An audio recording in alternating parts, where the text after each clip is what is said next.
Halo, selamat datang kembali di channel YouTube saya. Saya Vicky. Untuk episode kali ini, sebelumnya saya ingin cerita terkait eh, aktivitas registrasi yang saya lakukan terkait BPOM, terkait registrasi produk di BPOM. Nah, beberapa produk itu saya lakukan P5 atau amandemen, perubahan istilahnya, baik dari sisi perubahan mayor maupun perubahan minor. Untuk yang registrasi produk baru juga ada, dan yang pencabutan juga ada. Nah, dari ketiga itu semua sebenarnya yang jadi concern adalah saya akan registrasi produk baru. Nah, kenapa? Karena ini produknya sifatnya impor, jadi saya ada screening dulu. Screening dulu mulai dari sisi label, dokumen, maupun hasil analisa yang diperlukan. Nah, di episode kali ini saya ingin membagikan 3 kesalahan umum yang sering dilakukan oleh kita semua pada saat registrasi produk di BPOM. Nah, apa itu? Mari kita saksikan. Oke, yang pertama untuk kesalahan yang paling umum adalah dokumennya nggak lengkap. Nah, kenapa nggak lengkap? Karena kebanyakan alasan utamanya adalah nggak jeli terkait dokumen yang harus disiapkan untuk registrasi. Memang betul di website BPOM sudah diatur kalau ada beberapa dokumen yang harus dilengkapi atau dokumen wajib yang harus diupload. Nah, apakah itu cukup? Belum. Karena apa? Karena itu sebenarnya eh, kalau nggak tahu dianggap berarti dokumennya ketika kita sudah upload, dokumen wajib yang kita sudah upload bakal aman, nggak bakal kena note atau catatan dari BPOM sama sekali. Nah, itu salah. Kita harus jeli dokumen apa yang diperlukan, dokumen wajib apa yang diperlukan, termasuk syaratnya dari masing-masing dokumen tersebut apa. Contoh yang paling sering, yang nggak cuma teman-teman mungkin alami, mungkin saya sharing pengalaman adalah untuk produk impor itu kan pasti membutuhkan satu sertifikat free sale atau bebas jual. Kedua, sertifikat special power. Nah, dari dua ini sebenarnya itu dokumen wajibnya ya kalau udah ada free sale sama special power tinggal diupload sudah. Tapi ada hal yang salah dulu saya nggak tahu. Nah, ternyata itu sebenarnya yang dibutuhkan apa? Nggak cukup hanya ada sertifikat free sale termasuk special power, tapi harus juga sudah disahkan oleh notaris atau pemerintah lokal yang ada di negara asal. Jadi special power maupun free sale itu dikeluarkan dari produsen yang membuat produk tersebut dan harus ditandatanganin oleh badan kalau di istilahnya di sini tuh Kadin. Jadi kayak apa ya Kadinnya? Kamar Dagang Industri tapi lokal. Kemudian dari pemerintah lokal juga bisa, ataupun notaris tempat bisa, yang menyatakan bahwa dokumen ini sudah sesuai. Nah, itu contoh sederhana.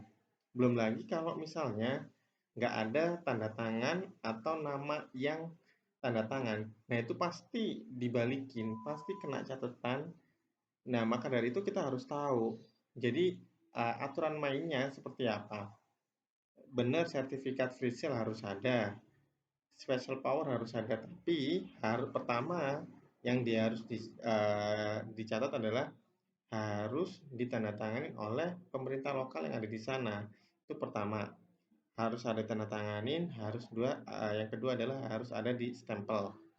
Kemudian harus ada keterangan yang menyebutkan bahwa free sale ini untuk produk A dan validitasnya Berlaku kapan? Nah, itu ada validity certificate, minimal biasanya 1 tahun. Nah, itu harus ada terstated jelas di sertifikat free sale maupun special power. Nah, yang saya alami kemarin, yang minggu lalu itu, dua itu nggak ada. Saya dapat draftnya free sale sama special power dari produsen, tapi nggak ada stempel notarisnya atau lokal regulator setempat.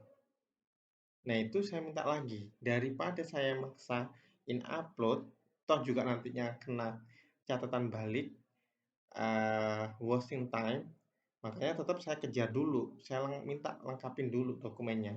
Jangan sampai kerja 2 kali seperti itu. Jadi harus ada screeningnya istilahnya. Itu yang dari sisi dokumentasi. Yang kedua adalah kalau misal yang setelah dokumen itu labelnya. Nah, labelnya ini harus sesuai dengan requirement BPOM otomatis. Yang paling susah itu sebenarnya adalah produk impor, karena nggak cuma ada bahasa bahasa Inggris saja, macam-macam. Kalau di tempat produk saya biasanya ada bahasa Cina, bahasa Prancis, bahasa Inggris, dan salah satunya adalah bahasa Indonesia. Nah, terkait label ini juga harus jeli. Memang betul kalau misalnya apa namanya, kalau di BPOM itu juga diatur kalau misalnya ada rambu-rambu yang harus masuk di label. Misalnya apa? Berat bersih, nomor izin edar, terus QR BPOM, terus kategori pangan. Nah, hal-hal yang kayak gitu itu harus ada di label, termasuk komposisi informasi alergen. Nah, komposisi itu yang harus diketahui itu harus ascending. Jadi yang paling besar dulu, baru paling kecil. Kemudian kalau ada yang dari komposisi ya, kalau misalnya ada labelnya eh, mengandung alergen harus cetak tebal. Terus kalau cara penulisan alamat importir, alamat produsen harus ada minimalnya. Apa?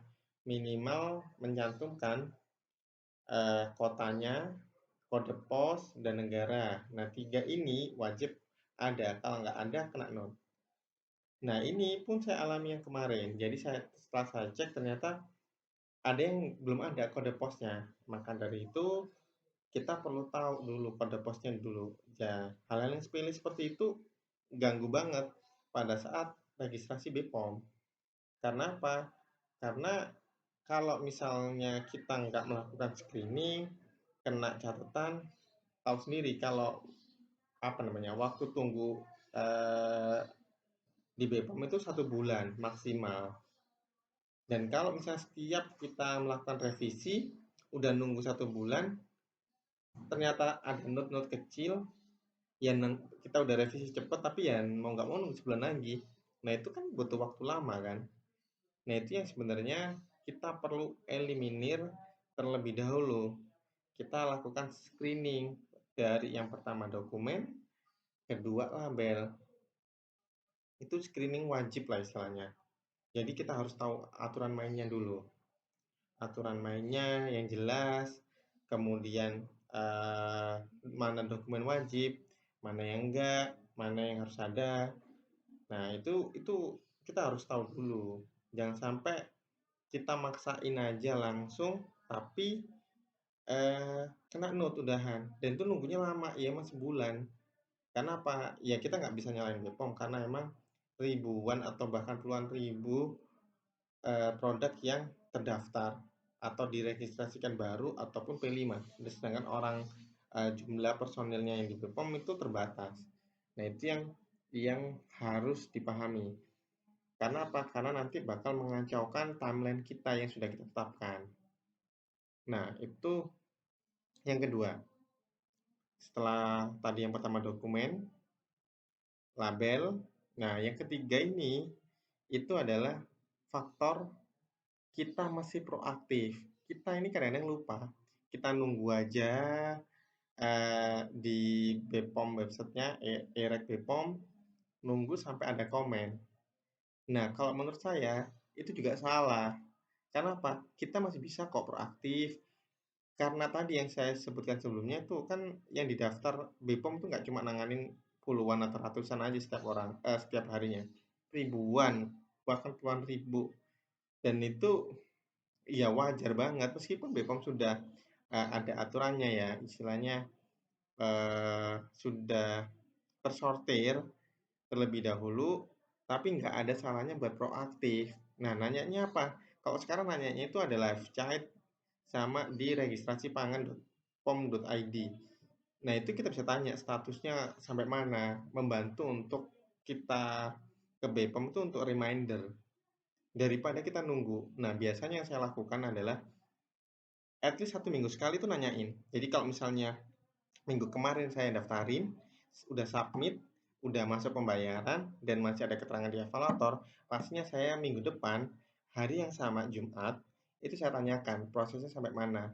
Nggak apa-apa, nggak bawel dikit kesannya, tapi itu membantu banget. Ya syukur-syukur akhirnya bisa diprioritasin lah untuk melakukan pengecekan.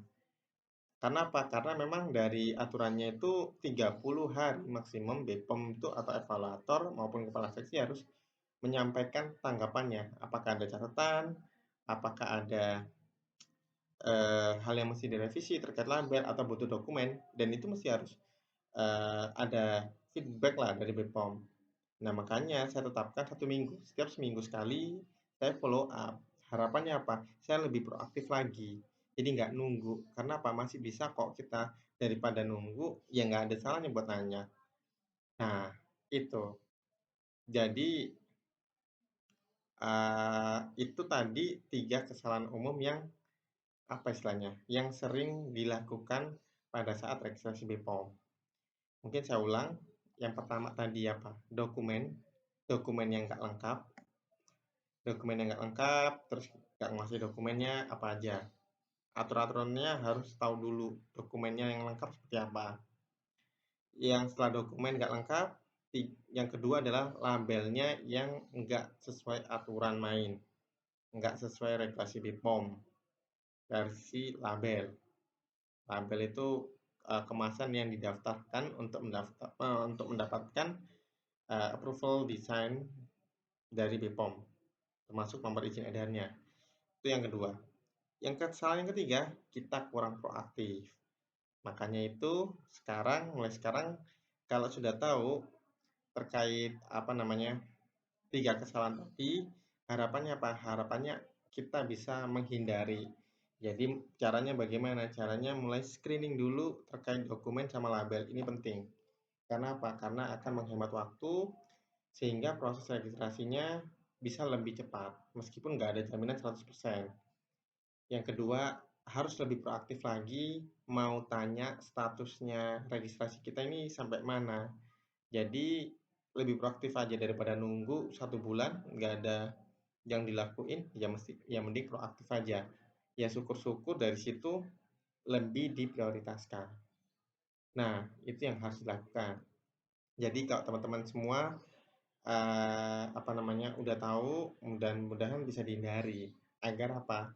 Agar kita yang melakukan registrasi di BPOM ini sesuai dengan target kita.